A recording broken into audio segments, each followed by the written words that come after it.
کہ اگر میرے بعد کوئی نبی ہوتا تو وہ عمر ہوتا۔ مولانا اشرف علی تھانوی رحمۃ اللہ علیہ سے شخص نے آ کے سوال پوچھا کہ صحابہ کی جماعت میں سب سے جو افضل مرتبہ ہے، مقام ہے، وہ صدیق اکبر رضی اللہ تعالیٰ عنہ کا ہے، اور ان کے بعد عمر رضی اللہ تعالیٰ عنہ کا ہے، لیکن رسول اللہ صلی اللہ علیہ وسلم فرمایا کہ اگر میرے بعد کوئی نبی ہوتا تو عمر ہوتا۔ یہ بھی فرمایا کہ اگر میرے بعد کوئی نبی ہوتا تو وہ ابو بکر ہوتا۔ تو مولانا اشرف علی تھانوی رحمۃ اللہ علیہ فرماتے ہیں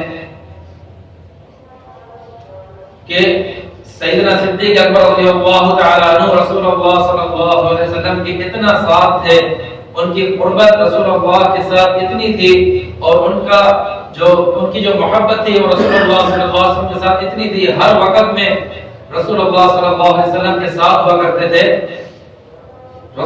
سیدنا صدیق اکبر رضی اللہ تعالی عنہ کے لیے بعد والا لفظ آنا ہی نہیں تھا، کیونکہ وہ اتنا ساتھ ہوا کرتے تھے۔ حضور نے فرمایا کہ میرے بعد اگر کوئی نبی ہوتا تو عمر ہوگا۔ سیدنا صدیق اکبر کی قربت اتنی تھی کہ ان کے لیے لفظ بعدی استعمال کرنا ہی صحیح نہیں تھا۔